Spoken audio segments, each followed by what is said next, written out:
এই এরপর আপনাদের সাথে কথা বলবো, আপনারা থাকেন, কোথাও রেস্ট করেন।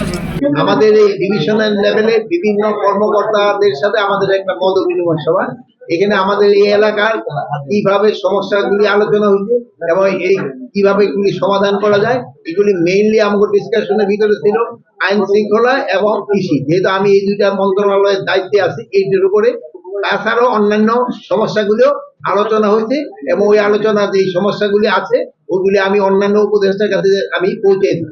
এই ব্যাপারে আলোচনা। সীমান্তে এখন কোনো উত্তেজনা নাই, এখন পরিস্থিতি মোটামুটি স্বাভাবিক অবস্থায় আছে। এখন তারাও আর কাঁটাতারের বেড়া নির্মাণ করতেছে না, এখন একটা অবস্থায় আছে, স্থিতি অবস্থায় আছে। আমরাও বলছি যে আগামী মাসে ডিজি পর্যায়ে বিজেপি এবং বিএসএফ এর ডিজি পর্যায়ে একটা মিটিং আছে, ওই মিটিং এ এইগুলি আলোচনা করবে।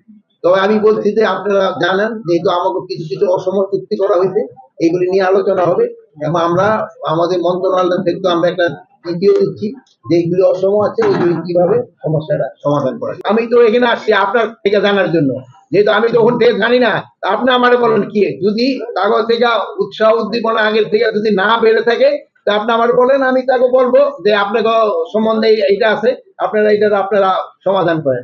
আপনার কি মনে হচ্ছে?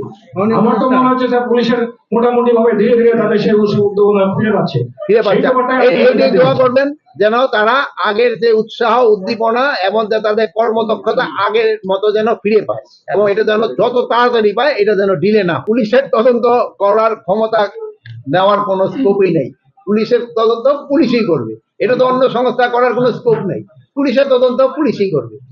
আর ওই যে আপনি বলছেন যে ওই যে ট্রাইব্যুনালের যে তদন্ত, ওখানে কিন্তু আমার পুলিশ বাহিনী, আমাদের এখান থেকে পুলিশ বাহিনীদের নিয়োগ দেওয়া হয়েছে। ওখান থেকে এলাকায় 13 জন পুলিশ দেওয়ার জন্য আমরা দিচ্ছি পুলিশ অফিসার। এখন ওটা অন্য কোনো বাহিনী, ওটা আমার পুলিশ বাহিনী। আপনার কৃষকের জন্য বার্তা হলো সারের কোনো সংকট নাই, সারের কোনো সংকট নাই, সারের কোনো সংকট নাই।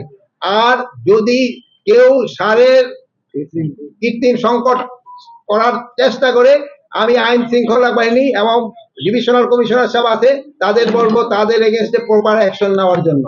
আর যেই সব ডিলাররা এর সাথে জড়িত হবে তাদের দেখবেন এই আগামী মাসে থেকে তাদের ডিলারশিপও চলে যাবে।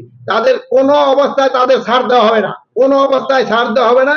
আর আপনি বলবেন কৃষকদের এটা আশ্বস্ত করবেন, যেটা নিয়ে আমাদের দেশের প্রাণ কৃষকরা তারা যেন ছাড় পায় এবং আমি আপনাদের কাছে বলে যাচ্ছি তারা অবশ্যই ছাড় পাবে এবং যেই ন্যায্য মূল্যে তারা ছাড় পাবে।